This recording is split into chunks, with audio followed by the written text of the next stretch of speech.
L'église de Scientologie devant le tribunal correctionnel de Paris pour escroquerie en bande organisée. C'est la deuxième fois que l'organisation, considérée comme une secte depuis 1995, comparaît en tant que personne morale.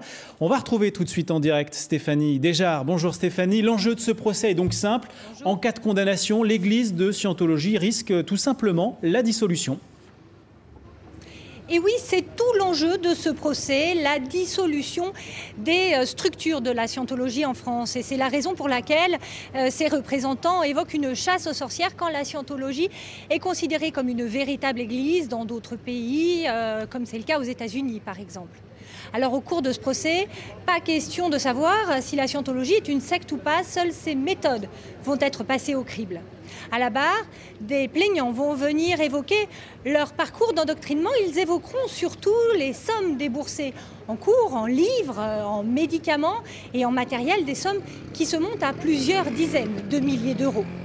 Alors à l'origine de ce procès, il y avait 4 plaintes, mais il n'y aura que 2 victimes à la barre.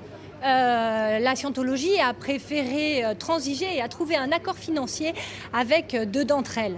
Au fond, toute la question au cours de ces 3 semaines d'audience sera de savoir si les pratiques de la Scientologie relèvent ou non de l'escroquerie en bande organisée. Mais cette qualification pourrait ne pas être retenue par le parquet, comme ce fut déjà le cas lors d'un précédent procès en 2002. Merci Stéphanie pour ces précisions. Ce procès devrait en tout cas permettre à la justice de décortiquer une nouvelle fois les pratiques de la Scientologie. Il y a 12 ans, à Lyon, l'association avait déjà été condamnée pour escroquerie en bande organisée. Sylvie Cozzolino et Fabrice Cagnin. Roger Gonnet a tout jeté sur la place publique, la Scientologie et ses pratiques. Après avoir passé 8 ans au cœur de la secte, il en est sorti. Alors quand en 1996, à Lyon, la Scientologie est traînée devant les tribunaux pour escroquerie et atteinte involontaire à la vie d'autrui, Roger Gonnet aide la justice. Moi j'appelle toujours ça la Sciento ou la Scientologie ou la secte criminelle même de préférence. La Scientologie a été reconnue coupable d'escroquerie et pression psychologique, mais les responsables ont échappé à la prison ferme. La Scientologie maintenant travaille camouflé et masqué. La DFI est une association qui traque les sectes. Vous incitez les gens à aller en justice? La véritable victime, c'est l'adepte, et c'est très très rare, même quand il arrive à sortir de la secte, qu'il souhaite porter plainte, parce qu'il ne veut pas revivre toute cette période très difficile pour lui. L'argent, le nerf de la guerre contre les sectes. Pour Roger Gonnet, c'est sur ce terrain que la Scientologie a le plus à perdre, car elle y a déjà beaucoup gagné.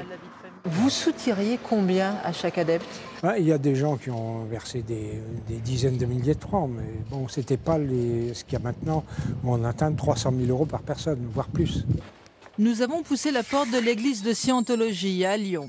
On ne reçoit pas les journalistes ici, donc si vous voulez bien, on peut discuter à l'extérieur. Donc vous ne soutirez pas d'argent aux adeptes?